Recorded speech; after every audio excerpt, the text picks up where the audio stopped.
Coach Mikey. What's up, man? Dude, is this your first podcast? Very first podcast. It's interesting. My coworker and I, we carpool to work, and we always thought, man, it'd be cool because we sometimes listen to Mike and Mike on ESPN, and his name is Mike, my name's Mike, and we thought we both love sports. So the guy you carpool with, his name's Mike also? Yep. And then you listen to Mike and Mike? Yeah. So, we both love sports. He's from the Bay and I'm from LA, so, he has his teams, obviously, Giants, Warriors. I have the Dodgers and Lakers. So we have our conversations about each other's teams and everything. So it's a good time heading out to work and everything. So do you listen, this is like what's it, internet radio show? Like or is it like, it's ESPN radio? Yeah, just right? ESPN radio. Usually on the way home. This was when he had satellite radio. Right. And he no longer has it, but we used to just listen to it, and we thought, dude, that'd be so cool. Just to talk about sports. Yeah, on our way to work, so that kind of thing. Here's a funny thing, right? So do you remember? For those of you guys that are listening, and we haven't even introduced this thing, but Mike and I have been. How long have we known each other? I can't remember a time I didn't know you. Yeah, it's been, like you always say, it's since third grade. So third grade would be, gosh. We started going to school together in the third grade. But we knew each other before that. Right. But before that, I don't really have a memory of life. You know what I mean? Yeah, for sure. So in fifth grade, we were classmates. Yep. And we had a career day, all right? Is this when we went to the Brea Tar Pits? No. So career day, where if you guys aren't familiar with that, career day, you dress up like the career that you want to come. And I remember I had my parents, we didn't know about Bill Cosby back then, that he was doing crazy stuff, but on the Cosby show, I always wanted to be a doctor because of Bill Cosby, man. He looked like a chill job, whatever, I didn't know he was a woman doctor, so I didn't know what that meant, But anyways, I think he was doing a amateur women doctor. Hey, edit that. No, but so I borrow a lab coat, and I walk into class wearing a lab coat and a stethoscope, I want to be a doctor. You remember what you walked in as? Oh man, that's a great question. I'm assuming a coach. Was I dressed up? No, man. So, we were 10 years old, man, and you walk in a blazer, like you was going to church or something. I was like, dude, what are you? Yeah. And you're like, I'm a sportscaster, man. I thought it was so funny, man. I was like, damn, man. You can do that? I thought a Filipino had to be something in the medical field, but I remember that. So...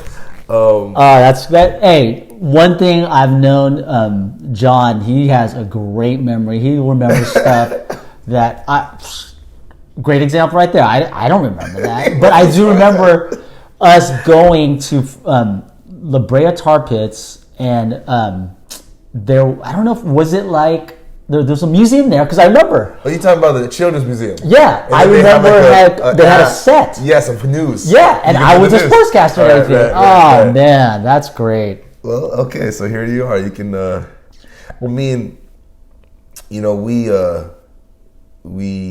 wanted to do this podcast because, with the recent passing of Kobe Bryant, I think tomorrow it's the 24th, yep. Right?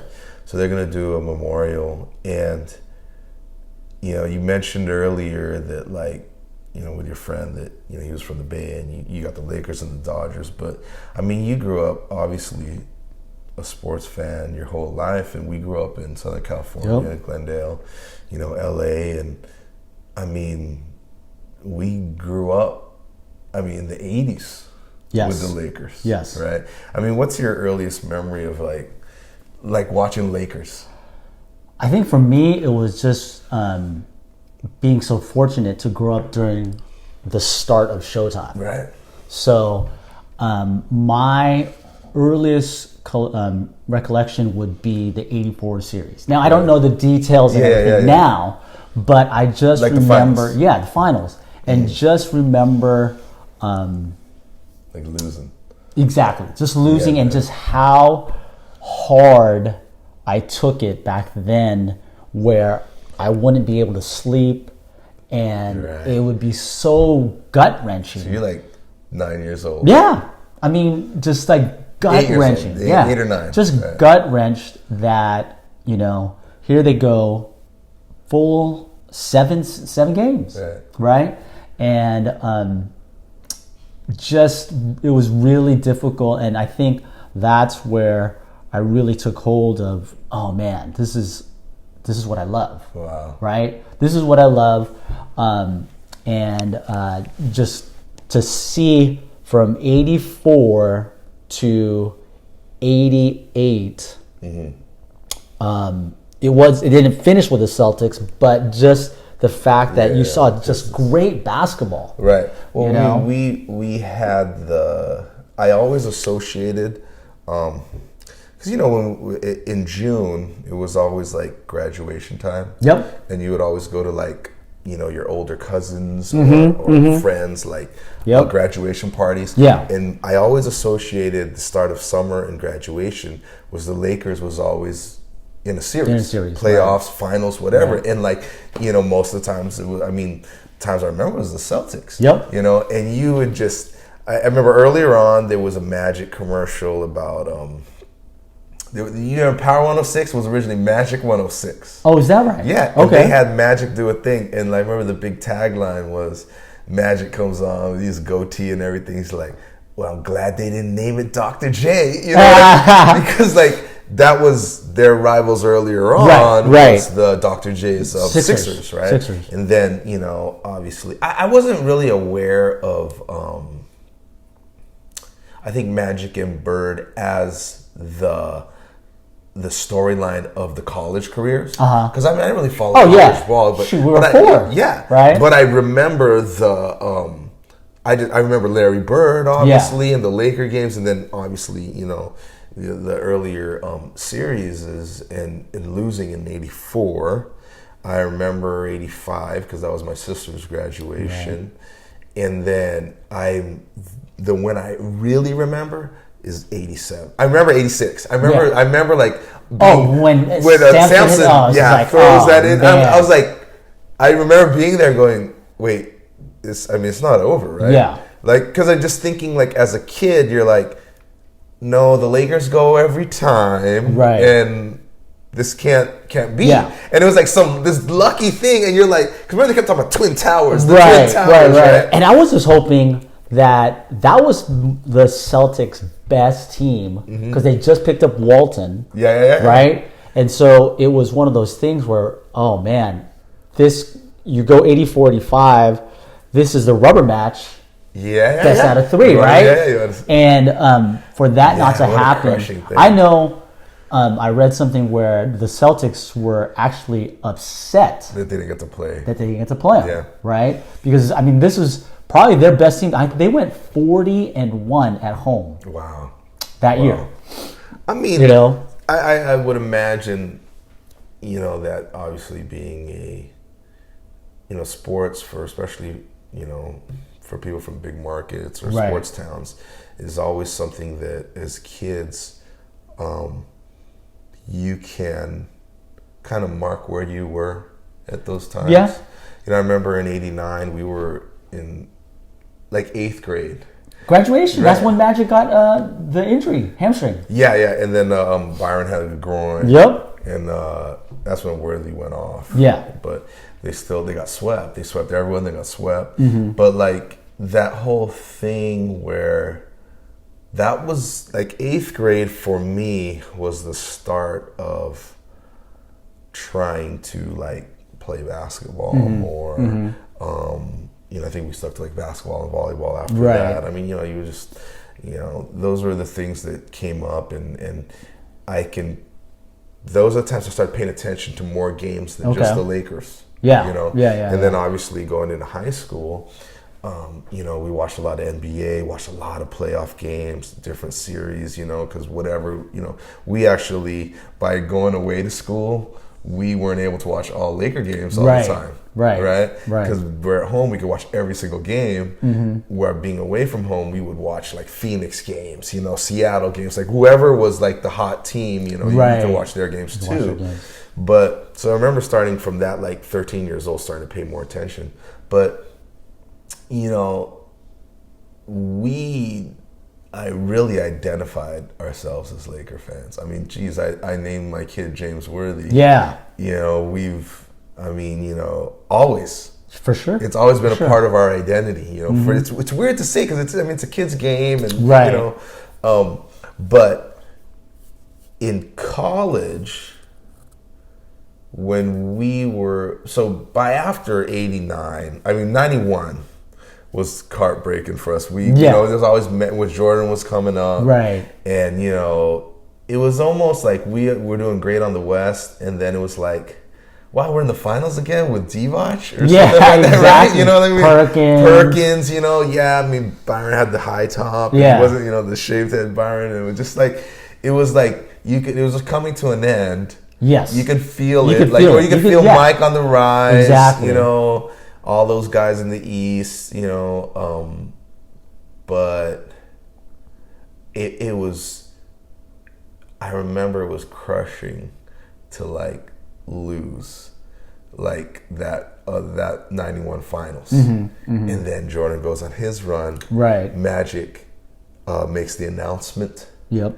I still remember that. I remember we were at school, and I was like, dude, in the calf. Dude, I had the I had just bought the Air Force 180s Barclays, most expensive shoe ever at the time, $140, and I was like, man, I'm putting these on today, and I'm gonna go out and hoop for Magic tonight. Right. We go down to the gym. Yeah. And I don't think I played well at all, if I can remember.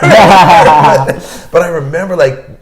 It was we didn't know anything about HIV, right? AIDS. You just thought, how long does he have to live? Yeah, right? Dude, he's gonna die, right? And it was also it was just what? Again, it sounds so silly, but something that's part of your life for so long, and that you've associated yourself with. We don't know Magic, right? But man, we read every LA Times, San Jose Mercury. He was my hero. Yeah. We had the book. Yeah, he was my hero. I just wanted, if I could ever play, I wanted to play with Magic. He was the point guard. I tried to model how I played the game after him, making people better. Yeah, exactly. Exactly. I remember you loved to hit those bounce passes, long bounce passes. Because that's what he did. Yeah. You know what I'm saying? I just it's I hear old people or my parents or my dad talk about where it was when JFK was assassinated, and that was kind of a reference point. I'm not. It's obviously not the same thing, but those are, as far as our Laker fandom and just our sports growing up as athletes and kids who love sports and coming of age. Those were marks, right? Yeah. These championships, these playoff series that we remember because we put our, your emotion in it, with Magic.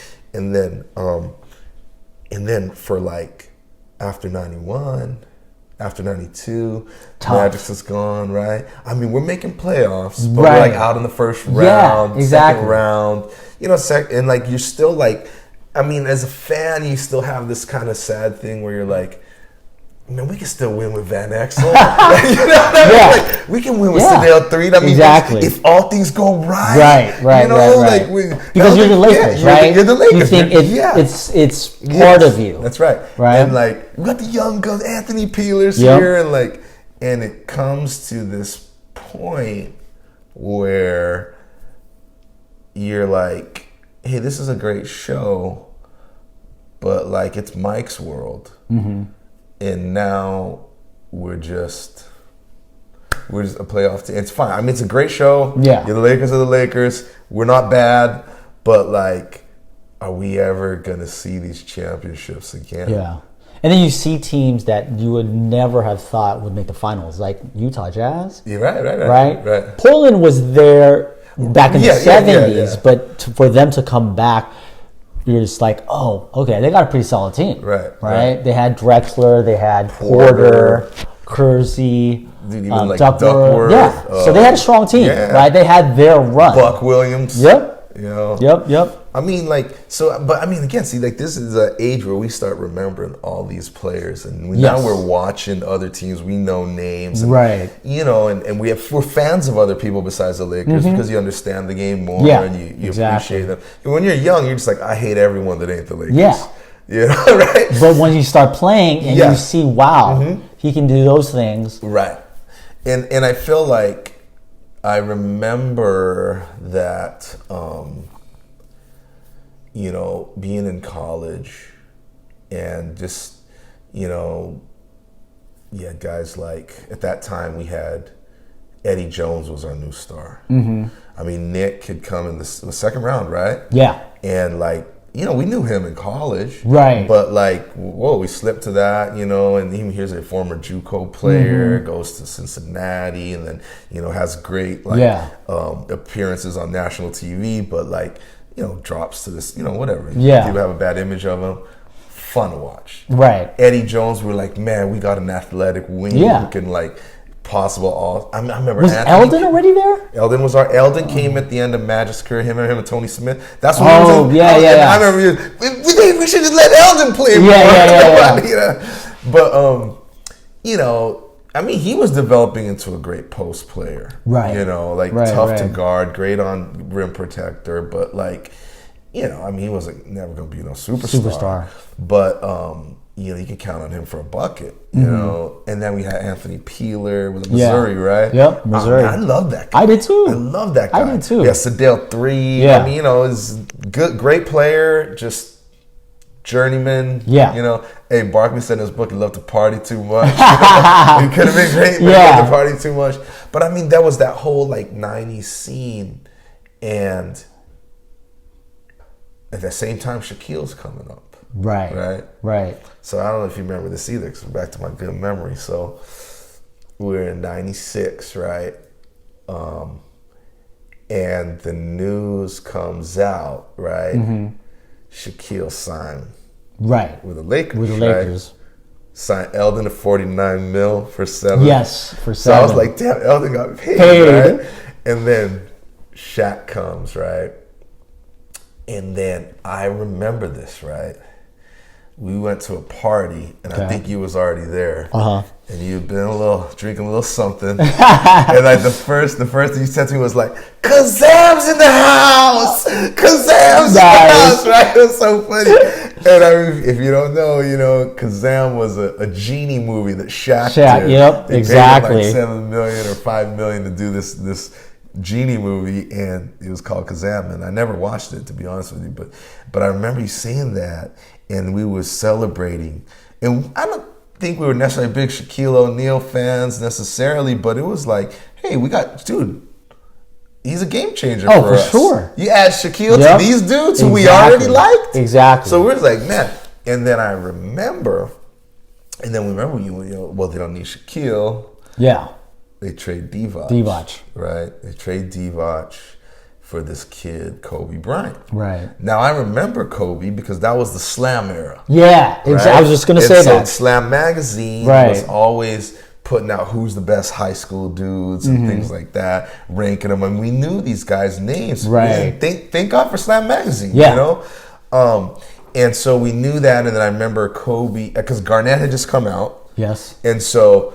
it was unheard of. Right. I mean, not unheard of. People, For a guard. So Garnett was a big. Yeah. But even when Garnett came out, it had been a while. They would always go back to Chocolate Thunder or something. Like guys Gerald coming Dawkins, out. Or they would talk about how Sean Kemp, he went to a JC, but they never played. Exactly. But he never played a college game, so he only played high school, then come to the NBA, right? But now here's a high school kid in Kevin Garnett declaring that he's going to go to the NBA, right? And then Garnett's on some podcast now, and he's telling some stories. It was actually Isaiah who told him to go to the league. Yeah, because he saw. Yeah, he's like, you can do played it. in a pickup. Yeah, yeah. And he's like, you can go now, right? But then this kid Kobe, who we're watching in Slam magazine, the news starts coming out that this guy might go pro, right? And I remember, it was on SportsCenter. It was he does the whole like Oakley's on his head, right? Take my talents to the NBA, and we're like, I mean, honestly, I thought a guard, come on. Yeah. Right? Like a big man, you can understand. Exactly. Because like you can't teach 7 foot. You're going to project them out in the 4 years. Right. But a guard, you're going to get chewed up. Exactly. Right? That's what we thought. Yeah, that's what we thought. Right? That's what we thought. And then draft day comes. We get him. Yeah. Right? Lakers get him. And I remember like, well, I was kind of excited because I had read the Slam magazines. Right. But you don't know. Exactly, because you had never seen that before, right? Never seen that before. And then you got, again, Eddie Jones, Nick Van Exel. You know, and the other, backups and stuff like that. And you're thinking, well, I remember the rumor was that like, when Eddie was at Temple, Kobe used to go train with him, and he had the best of him.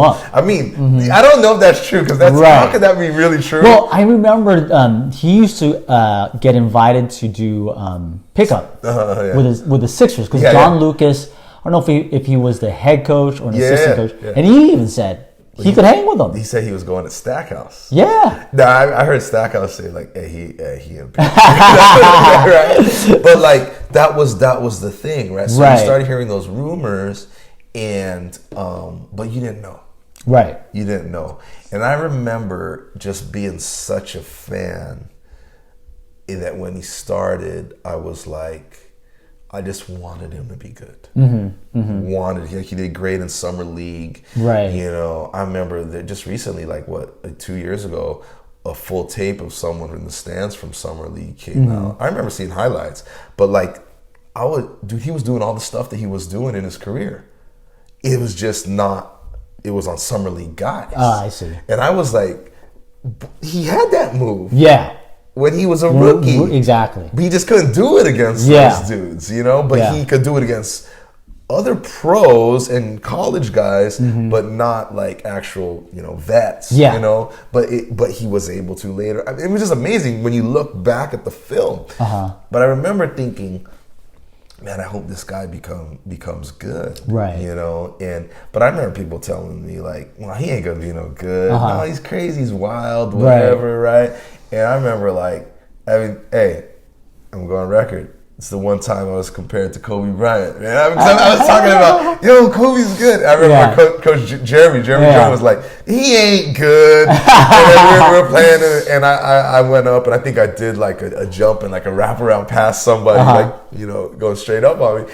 And then he's like, hey, don't do that pass, Kobe. Come on, Kobe. Don't do that pass. Don't do that again, Nice. But I mean, because that's what he was doing. He was throwing the ball out of bounds. He was like putting himself in these bad, weird situations. But every now and then, it would work. And it makes some great, awesome play. You know?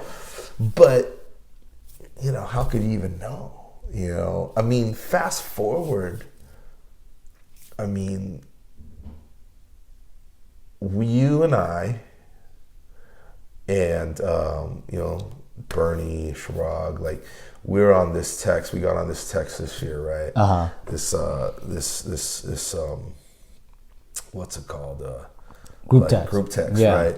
And we do, mainly talking about Lakers, right? Right. If someone's watching the game, we're all watching the game. We're commenting on, oh man, we got no D or whatever it is. And I remember that Sunday morning, that text pops up, and it's Bernie, and he's like, Kobe died. And that was like the first text. And I'm like... So were you at home? Yeah, I was at home. Okay. And I'm like, that's stupid. What are you talking about? That's it. Next bubble, helicopter crash. Yeah. Come on, it's not real. He's like, dude, check it out. TMZ. Well, so for me, we were heading back from LA. So it's about 10 o'clock. And... we're on the 5 north, and I'm driving and I'm listening to the radio and not really paying attention. All I hear at the very end of a commercial break or beginning of a commercial break, the DJ saying condolence to, and then I couldn't hear it, family 41. Oh, wow. Seconds later, my wife Sarah goes, oh my gosh, Kobe died, right? What do you mean? Social media. Seconds later, she gets a call from a cousin. Did you hear? Kobe has died. And that's when I put that. What you just heard on the news? Yeah, what I heard on the radio was like, oh my gosh, you know. And you go back to where you were during certain situations in your life that you'll never forget. At Johnson, you hear about HIV. 9/11. I remember where I was during 9/11, and I'll never forget where I was when I heard the news that Kobe had passed. I thought it was like, I just was like, man, it's got to be a hoax, right? Especially in this time. Yeah, like 2020. Don't believe nothing fake you ever news, read, exactly. right, you know. And the more we kept seeing stuff up, I mean, then another thing pops up from Bernie. He's like, his daughter was with him. Yeah. Right. And then I'm like, what? And so, you know, we start searching and then you're like, nothing. Okay. Next thing pops up, TMZ, whatever, 4 minutes, only out for 4 minutes, and then more and then more. And I just remember, man, us being on this thing, and it's just unbelievable. You know? It was very difficult making that drive home from LA because, you know, there's not much on the road on the 5. And so you just start thinking, you're listening to what you hear on the radio, but just trying to process all this information that's coming in. It was very, very difficult. It's I remember you know, when I was in college, when we were in college, I remember watching a Laker game.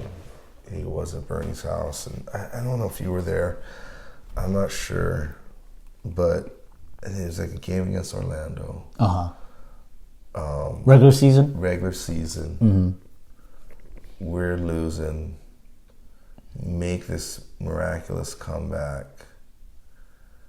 This is probably the year before we got Kobe and Shaq. But Nick Van Exel gets out on a break, steals it in like the last 5 seconds. Okay. Steals the pass. Mm-hmm. I think it's a pass. He gets out on the break by himself. Finger rolls it. Not dunks it. Finger rolls it. Hits the back of the iron. Pops out. Game over. Okay. I was livid. I was up in arms, and I was just beside myself. Yeah. And I remember how it was Larry, if it was you or someone, it was like, damn, you all right, man? What's wrong with you, dude? And I was like, you know, and it was after that moment, I kind of made this thing in my mind to like protect myself from that. I said, hey, who the hell are these? Those guys don't even know these fools. Right. And like, they don't care. They got another game. Yeah. And I'm giving up my own happiness for this. Like, well, I'm so mad. Fan is short for fanatic. Right. And I said, these fools are millionaires. I said, they ain't crying when I got a bad game. So I got a bad game, I feel bad. They still partying and having a good time, right? Right. So like, I started to build this thing that like, still a fan, but I'm not going to hold on to this emotion past this game. Okay. Because I'm trying to put myself in the shoes of the players. They're like, hey, they got another game. It's a job. Right. 2, ain't nobody crying for me when I got a bad day on my job. Mm-hmm. You know, or I mess up and nobody crying about me. I remember that in the Bronx Tale. Yeah. Where he's like, hey, when your dad has a hard time paying the rent, Mickey Mantle come around. Like, Mickey Mantle don't help him pay his rent. He throws his baseball cards, right? So I'm like, I remember adopting this kind of thing and saying, well, I'm gonna be a fan, but I'm not gonna, I don't know these dudes. Right. Right. Did those type of losses, did it affect the rest of your day, your evening, and your relationships with the people around you? Because I've had those where it's just like, dude, you don't want to talk to nobody. Yeah, I don't want to talk to nobody. Sure. Right? Or those around me know not to talk to me. So look, my brother-in-law, they got these the big Niner fans. Right. This year, Niners go Super Bowl. They got special Super Bowl Niner Super Bowl sure. hats, right? Throwing that away. And you want no Niner hat that says the Super Bowl one that they lost? Right. Right? Right. I'm like, that's a good hat. Yeah, Because I'm not a Niner fan, right? Exactly. I feel bad for him. Sure. I won't pulling for him necessarily, but I feel bad for him because I know how it feels, right? But so, but again, I'm like, that's fine. Right. Okay. I think Marsha, when we first started dating, my wife, she knew, like, it don't bother me when I'm watching the game because I'm into it. I got to help them with my powers. Yeah. You know what I mean, right? I got to coach I will affect I got to coach them. Yeah. You know what I'm saying? Like, they don't know how to run the triangle right, you know? But I try to let it go. Obviously, the worst, if it's the finals, I mean, geez, I remember when in 08, when the freaking, when Celtics come all the way back and win it by 30, I mean, I was beside myself. Right. I couldn't believe it, and I knew that was it. Mm-hmm. But that being said, I mean, I remember on the text we were saying to each other, this is so weird because we didn't even know him. Yeah. But he somehow affected our lives. Like, I mean, anytime, even after retirement, I mean, we have friends at the game when his last game. We have friends at, like, the 81 game, who was there. We were there at all the, how many games we've been to. Right. Sitting up close, watching. I mean, thank God we had friends that would give us close seats to watch these games, Being there in Staples, we were at parades. Yeah. But not only that, here, a guy from 17 years old, we pulled for him to be great. And because you pretty much grew up with him. Right. And saw his entire he was only a little bit older than him. Exactly. And he came out at the time when we were playing a lot. Mm-hmm. And so it's just weird. Like, I remember I was listening to Danny Green's podcast, and he said he didn't know Kobe that well, but he had great interactions with him. Right. But he said he had said it was similar to watching like a 20-year your favorite 20-year TV show, and you watch the person grow up in the TV show and the character, and then the TV show ends, and you're like, well, what now? Right.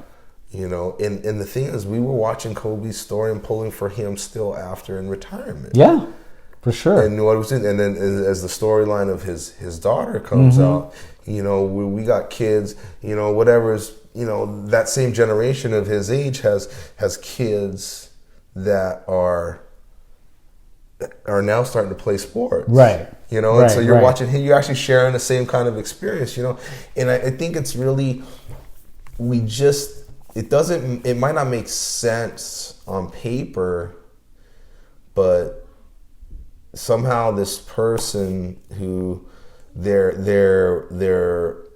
will, their successes, their failures somehow affected the storyline, like, of our life. Right.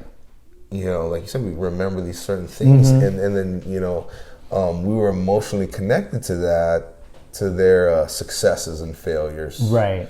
And so it's just, and then to see, like, the tragedy of something sudden. Mm-hmm. But then there's the other side, I think, is weird, and I don't know if this happens to you, but where I had a friend who also I didn't make any of these social media posts, Right.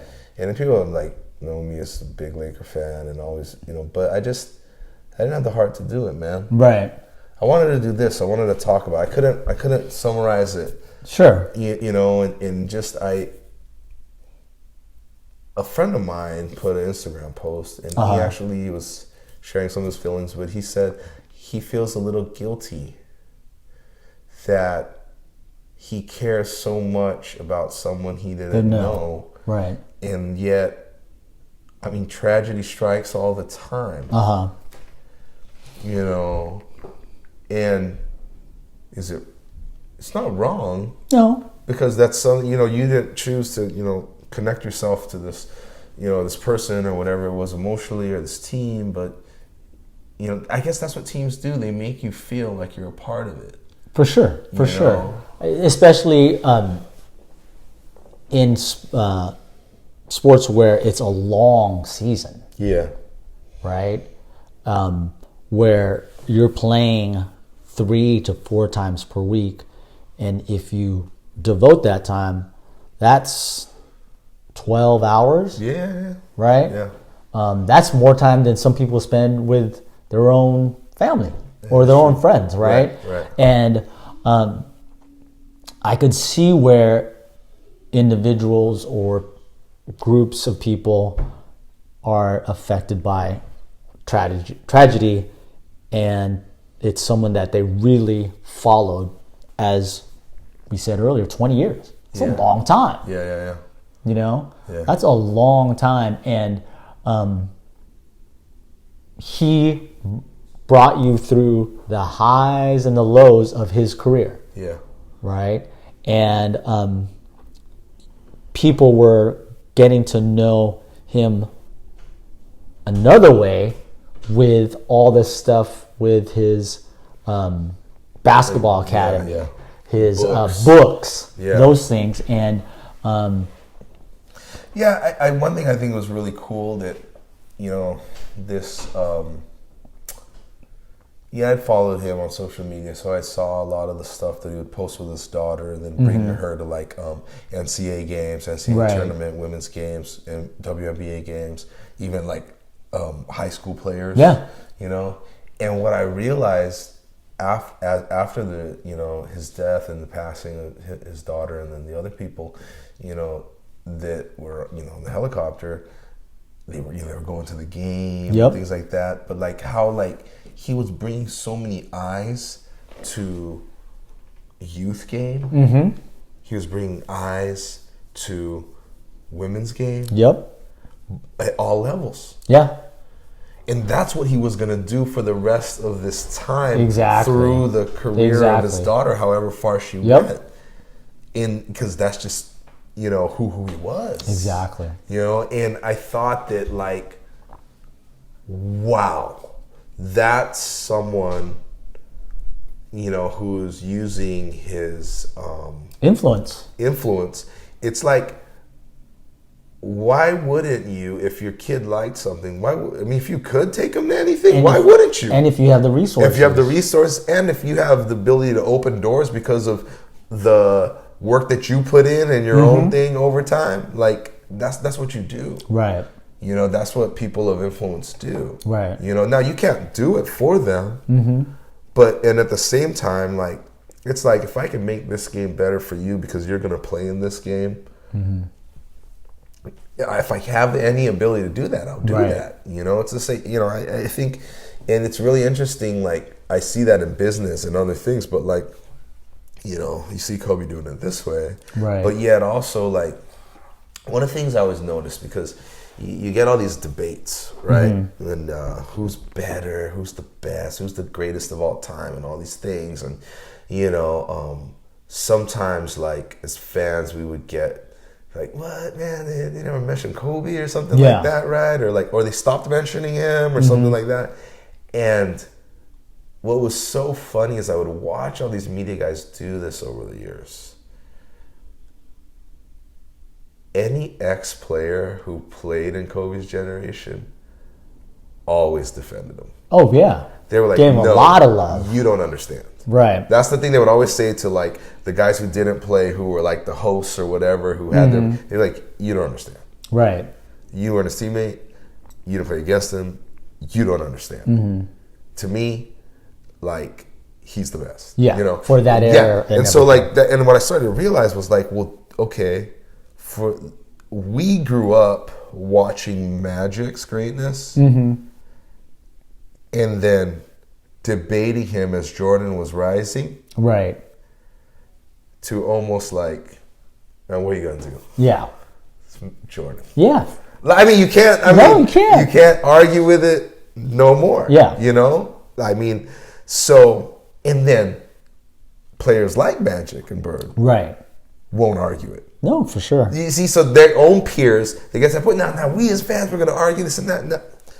Guys, like, now that you look back, so these guys who are in the league now, or the last 5 to 10 years, they never watched Jordan play live. Right. They know him for the lifestyle and the shoes. They know him from the highlights, and they know he's good. Just like we know Jerry West was good. Dr. J was good, but they watched live. They were the ones on the edge of their seats watching Kobe play. Right. You know? Yeah. So they come in wanting Kobe's respect. For sure. Wanting all those things. And like those guys like Dwayne Wade, like, you know, I remember him saying at Kobe's passing, like, the storyline they had to make was me against him. Because now I'm playing with Shaq. But he was my guy. Yeah. And he's like, I just was so happy to be considered a peer by him. But of course, in the game, I'm not going to give him nothing. Right. But like, it doesn't take away that I look up to him. Sure. And you hear those more stories of all those things. Like, LeBron can't say that. He can say it now, but like, he got a brand to build. Sure. You know, that's part of it. Right. You know, but we get only a piece of it as fans and as consumers. You know. And it's really, I mean, you know, and I think like it's been it's been interesting to see all the NBA players, especially the guys who guarded him, talk about how much they loved him and how much they felt his respect to them. Okay. You know, because especially in his later years, he wasn't shy about talking or even trying to get guys like Matt Barnes or Metta World Peace to come to the team. Right. Even Rajah Bell, and you know, those are guys that he actually made calls to in his later years, like, hey, you want to come play, you know? And you know, I remember the one thing Matt Barnes said was, and he was telling it to I think it was KG who was on their podcast. He was like, Kobe loved dogs, man. Right. If he was a dog, if he was just after it, he loved you. Yeah. I mean, he was gonna go against you. For sure. But like if like he was trying to break you mentally, but you didn't want to give up, and you just kept coming at him, and like, you know, he loved it. Yeah. I mean, he actually loved it. For us as fans, like you know. And I hate that guy, but he actually loved that guy. Right. You know? And I think that's I've unfortunately, you know, it's horrible, the tragedy for, you know, everyone involved. And of course us as fans who loved Kobe, and of course his, you know, more so for his family. Family, for sure. But that's one of the things that you've come to see, the appreciation of his peers, right? You know, and even these media guys who actually also don't always believe the things they're saying, and they got to just create these lines. And you've seen them like find this appreciation, and then the more things come out, you know. But I guess the thing that, you know, we've been doing N2L. Right. Nothing to lose. Since 2006. 2006, you know? It was an idea that you know, we were coaching JV together. I remember you had just got your master's degree, and you know, we had been talking about starting our own program, but then we felt like AAU was not the right thing for us. Right. And I had just been to the Philippines, and you were like, hey, I want to start a foundation. I said, let's try it in the Philippines. Right. You know, fast forward, you know, 14 years later, I mean, we put, 44 kids through college. Wow. We've got 40 kids on scholarship right now, college and high school. I mean, we've got 3 varsity volleyball players in college, 1 varsity basketball player. And I mean, at the time, we through the foundation, is the sports side, the N2L side, I mean, we created an avenue, an all-star camp in volleyball and basketball that scouts year-round in the province of Romblon. We've expanded to the province of Mindoro, and we're there's actually really nothing that exists like it in those areas, where you recruit the top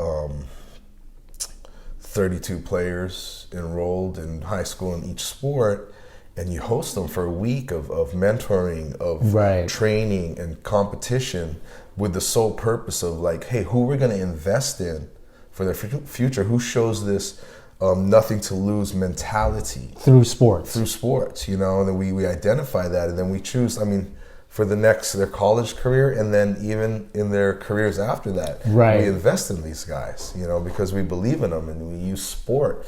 I mean, when you think about when we were playing in high school and in college, people would probably think, well, success in basketball means being a professional basketball player. Right? Or a professional basketball coach, someone you're making money off. Exactly. But I mean, for us, like, I feel like the game has given us so much. Oh, for sure. As coaches, as fans, I mean, the relationships we've built, and the only way was to give back through that thing that it gave us. Even if it was just the joy. Yep. The passion. Yeah, so now, with this program, with the foundation you're on in, the last 14 years, I mean, it's I think that I want, we've seen all these tributes for Kobe and stuff, and, we talk about the nothing to lose mentality. Right. Challenge fear, risk excellence, demonstrate passion, and just I pursue growth. Yes.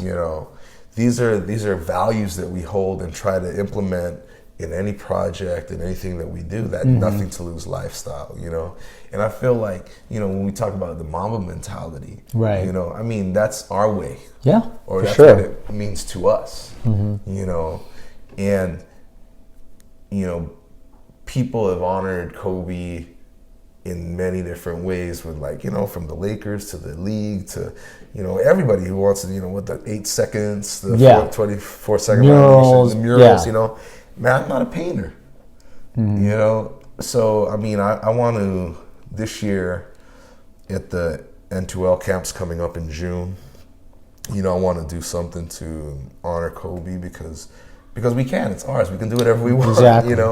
So I mean, I think what I wanted to do this year is I'm gonna create like a kind of a special logo that represents kind of our relationship with Kobe as fans and Lakers being important to us. And then I'm gonna we're gonna do all our colorways for both the volleyball and basketball. Nice. In Laker colors. And we should even maybe name one of our awards. Yeah, so right now we got the Warrior Award. Right. And I think at least this year, I want to think about, we could name it something, that also gives a kind of a nod to Kobe. Right. And the other thing was, I don't know, man. I'm thinking about maybe we retire, because usually all our jerseys we go 0 through 9 because we got 10. Oh, right. And then the thing, I mean, there's only 8 guys on the team, but we always have that extra. Yeah. I was thinking of retiring number 8. Oh, nice. Yeah. And just keeping that. So I don't know. It's something we can still talk about, but I mean, it in the Philippines right now. I just got back from there, and I mean, it's the same thing, man. people are like, our director, shocked. I mean, we talked about like, he was telling me like his wife even the next day was like, he's still crying, man, and he's like, what can I do? Yeah, I keep watching these things, and I mean, it affects him, Well, it affected my wife, and she doesn't follow basketball, doesn't follow the Lakers, but she just saw it from the human side of, someone passed, right? And it affected families and, young people who were just too young to die. Right. And she was affected by it. So you could tell his passing transcended not just sports, but everything. Right. Yeah, I mean, and I think that's one of the things I remember, like, when we were on that chat group. I just remember telling everybody, like, hey, man, I love you guys, man. Right. We need to get together soon. Yeah. Because, I mean, you're actually more likely to die in a car accident. Yep. Yeah, I mean, you know what I'm saying? Like, for Kobe and Gianna, that was the way they always got around. Yeah. And the weather, whatever. I mean, that's the same thing. And I mean, driving. Yep. All of a sudden it's rainy or whatever it is. Like, it's just, I mean, time is not promised to us. Yes. And unfortunately sometimes, it takes these things certain things happen in your life. To realize it. Yeah. That, not that you didn't know, but you realize it again. Sometimes you go along. Reminder. A reminder. And I think that aside from, honoring the achievements and like how, Kobe made us feel and I mean, it gave us a lot of joy. Oh, for sure. You know what I mean? But other than that, it's just, taking time with our own families and friends. And that's something that I mean, that I do want to take this chance at the camps this year to express some of these things about what we admired in Kobe's mentality and his approach to life. And, we always talk about the culture of practice and preparation, his values as N2L coaches. And I mean, I think these are things that, Kobe showed us that you can take into any part of your life. Yes. And so, I mean, I don't know when, like anything, we have these superstar scholars that actually catch some of these things only later when they're done with school. But it's part of our responsibility to keep telling them and keep it out in front of them as part of our culture, the nothing to lose culture. So, but yeah, I don't know, man. What do you think about that, doing the tribute? Yeah, I like it. I mean, basketball's huge in the Philippines. Yeah. And everyone there knows who Kobe was. Yeah. And I think they would understand why we're doing it. Yeah. As us being Laker fans and basketball fans. And I think they would totally understand. I mean, the thing is I mean, there's always like, there's been negative things of where like, people like bought up all the Kobe stuff and try to sell it at higher prices.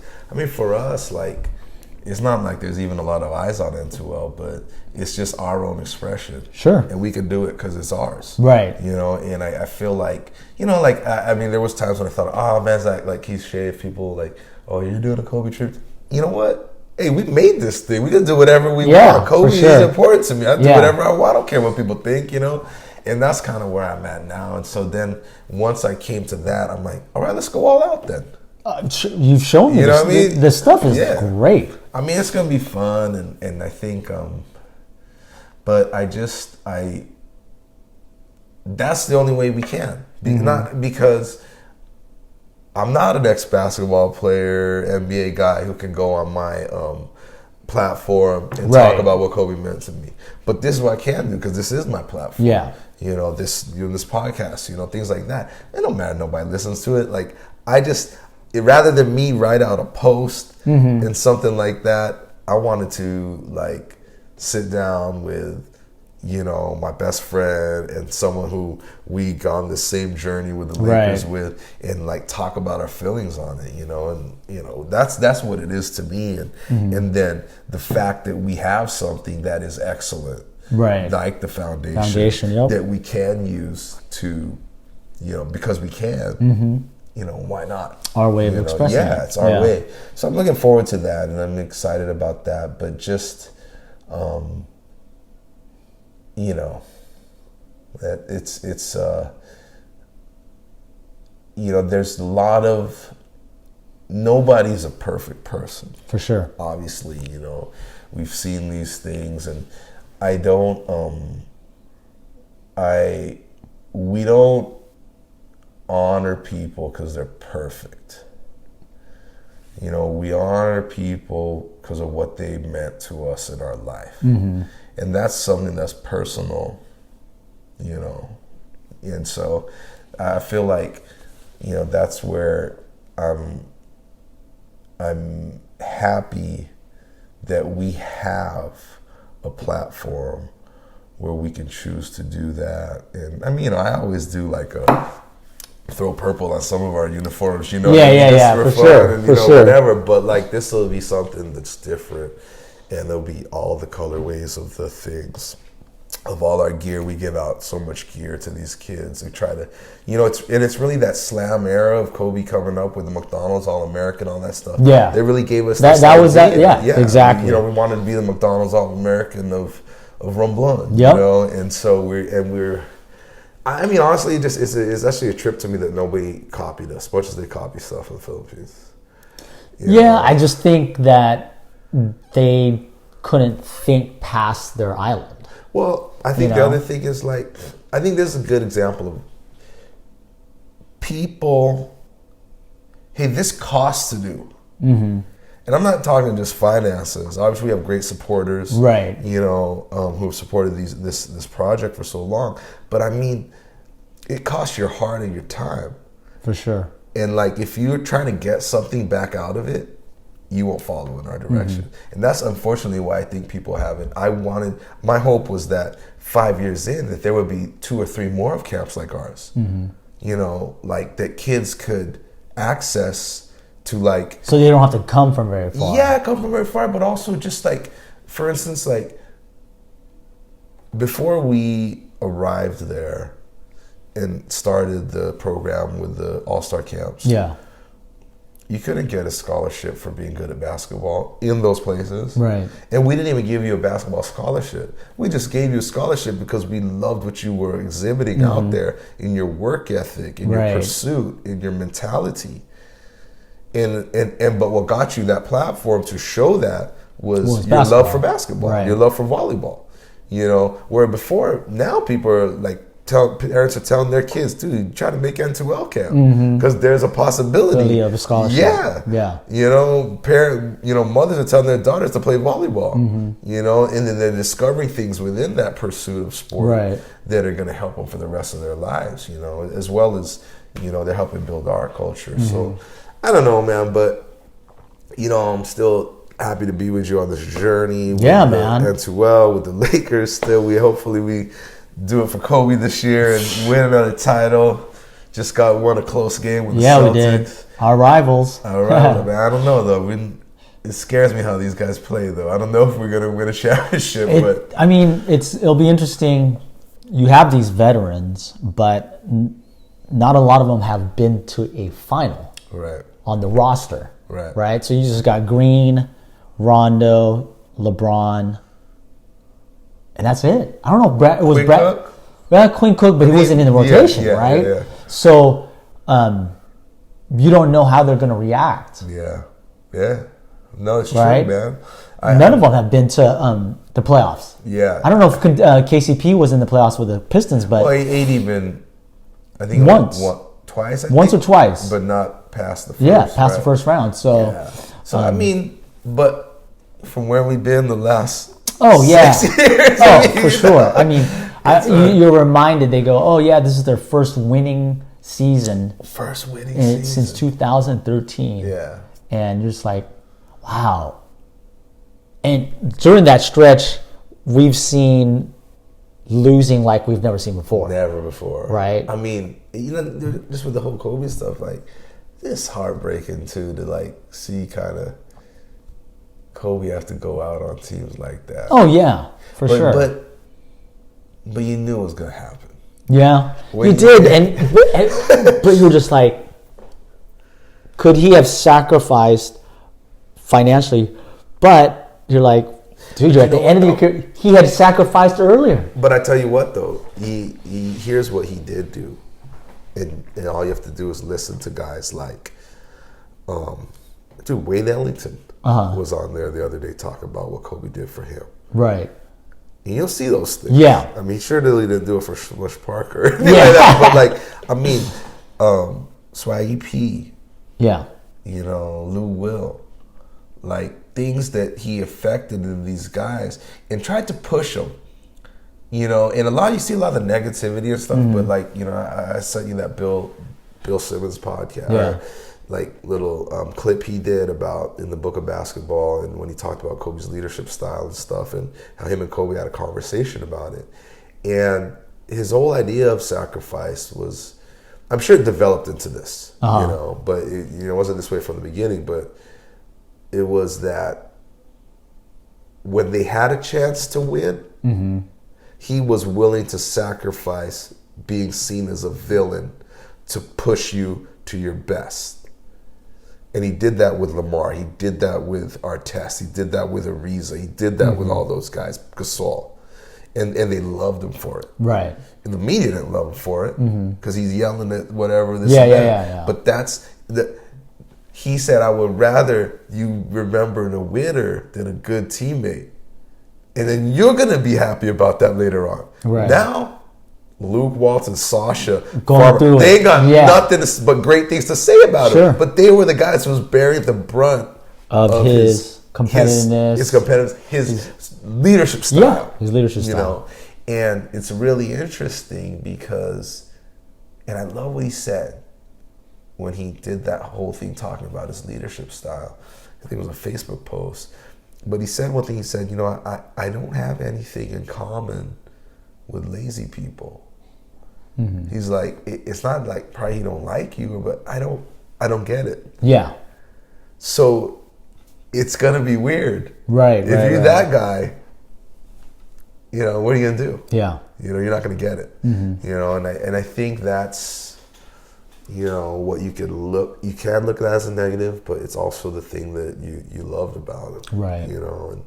And he didn't care how he was gonna be perceived. And then you see when they were not competing for championships anymore, that's when you saw him soften and just be a team guy. Right. And be a guy who would be like, you from another team, you want to work out with me? Come out, whatever. It was almost like he saw the writing on the wall, so he just wanted to pass on what he learned through his career. Well, I think that's what his most recent quote that Dwayne Wayne talked about. Dwayne Wayne, a different world. Dwayne Wade, had said, and then it's been going around, was just that, like, the whole part of leaving a legacy is to inspire someone to be great at what it is they want to do. Right. And that's all we talk about at N2L. Exactly. It's like, we just want you to, whatever, for these guys, these young boys and girls, sports is the only thing they know they're passionate about right now. I mean, there might be a few other things, but like, they say they want to be a cop, but they don't know about it yet. Right. But for sure they know they're passionate about basketball right now. So all we do is teach them to pursue that passion, to prepare for that passion, to do that.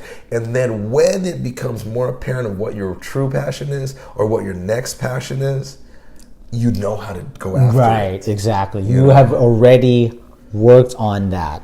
Yeah, the process. The process, how to do it. Exactly. And you're steeled against failure because you've already failed at these things and you still live. So it's like, now it's like, well, failure is part of it. Right. Challenge is part of it. Fear is part of it. Risk is part of it. But I experienced that here, and I had mentors and people ahead of me who I admired who spoke to me about those things. Yeah. Now I'm at a crossroads. I got a choice to believe the things that was said and also act like I did when I was playing. Right. In this same situation. Yeah. Yep. You know, so that's what I believe in what we're doing, and you know, I mean, you know, I'm again, you know, happy to still be on this journey with you, and we're gonna. It's only getting better. Yeah. You know, we got more projects coming through at the Exciting. headquarters. We got the coffee project coming out. You know, so. More to come from N2L. Guys, if you're listening, thanks for listening. I don't know where this is going to come out. I'm sure it's going to be on the N2L side, but also on the BC Papa's side and BC Marshall, whatever. I'm putting this out everywhere. You know, something that Mike and I both do is, you know, N2L, nothing to lose, that lifestyle. That's actually a motto for our families, and we try to live that in our everything we do. We try not to change who we are. I want to be nothing to lose in my friendships, you know, in my work relationships, in my hobbies, in raising my children. I don't want to be fearful. I want to challenge fear. You know, I want to take risks. I want to get better every time, you know. So that's what nothing to lose means. Sometimes we call it the nothing to lose lifestyle. Sometimes we call it Buhay, N2L. The scholars have taken to calling themselves Batang N2L, you know, nice. Kids of N2L, you know. So, yeah, if you're listening, watching, thanks for taking the time, you know. N2L out.